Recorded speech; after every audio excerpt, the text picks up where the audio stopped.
We thought we would invite St. Louis University law professor and KTRS legal analyst Greg Willard into the studio to cover all this. And good morning, Greg. We thought we would start out by talking about prosecutors because you say there's a lot that the average person either doesn't know or would choose to overlook. I have learned a lot from you. There was a lot I did not realize about prosecutors. Well, good morning, Jennifer and Wendy. To set the stage, we have, in a macro sense, two sets of criminal laws.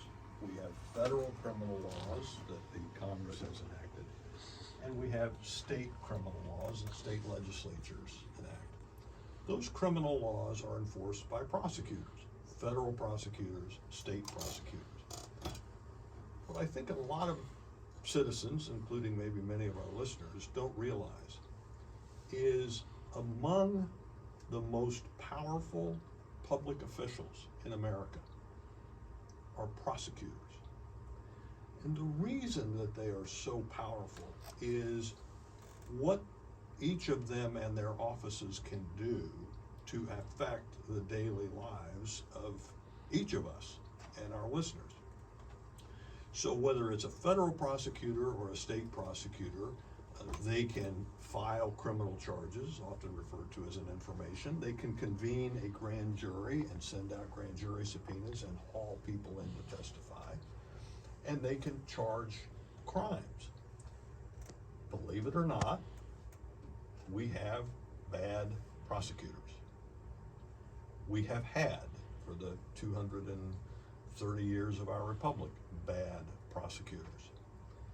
At the federal level, the United States attorneys, who are the prosecutors, they are nominated by the president, they have to be confirmed by the Senate, and then they are appointed by the president. At the state level, most prosecutors are elected, and then each of those individuals then hire assistant U.S. attorneys or assistant prosecuting attorneys. What we are witnessing today is a cacophony in the public square about prosecutors, but I think the situation with Alvin Bragg and Donald Trump in New York City and Kim Gardner in the city of St. Louis are pretty good bookends, Jennifer and Wendy, in that we have just rampant criticism of Alvin Bragg about his anticipated charges against Trump for overcharging, being an overzealous prosecutor. And on the other hand, we have similar criticism as to Ms. Gardner for undercharging, or in some cases, not charging.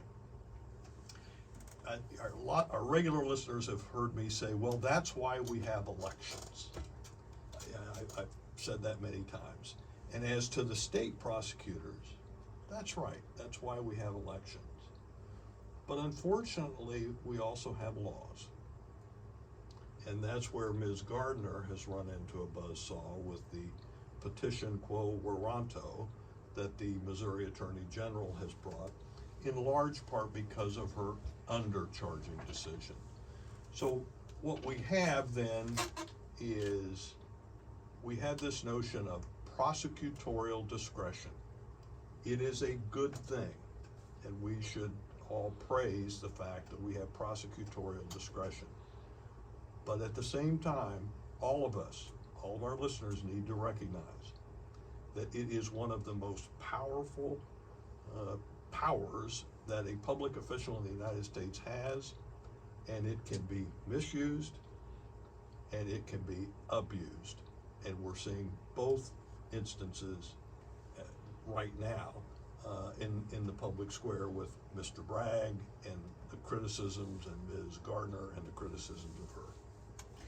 And in both cases, it is, in both cases, the politics involved kind of cast a shadow over the legal end of it. Excellent point, Wendy. In politics, sadly, at the state level, there is a political element that's inherent in prosecutors because they're elected. and they have to, they have prosecutors who run for that office. They sort of have a political platform. What we hope with those elected prosecutors is that once they get in there, they check their politics at the door. Well, as you two heard me say, I was born at night, but not last night, and that doesn't always happen. Similarly, with federal prosecutors, the United States attorneys are appointed by the president after being confirmed by the Senate. So yes, in a sense, they are part of the president's administration and they need to heed his policies. But on the other hand, we would hope that current Attorney General Merrick Garland, to the extent he had any political bent, that he would have checked that at the door. I think it's similarly important that we recognize that this notion of special counsel that we have at the federal level, and currently we have 3 special counsel.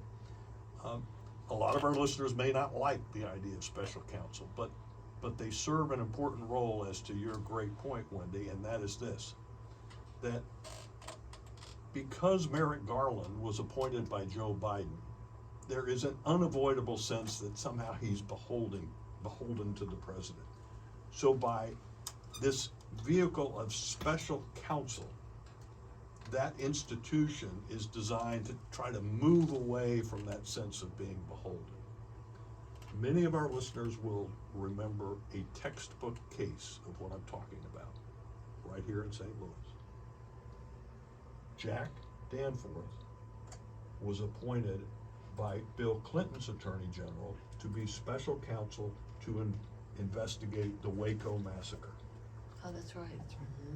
Had Attorney General Reno, Jennifer and Wendy, done that investigation, there would always have been questions as to whether it was skewed one way or another. But by appointing a special counsel and kind of taking it out of that genre, if you will, and then having the report that I think, by and large, was universally accepted by the American people for one reason. Jack Danforth put his name on it. Jack Danforth was a special counsel, and that institution worked to, in effect, depoliticize the perception, Wendy, of what that investigation or other investigations might be.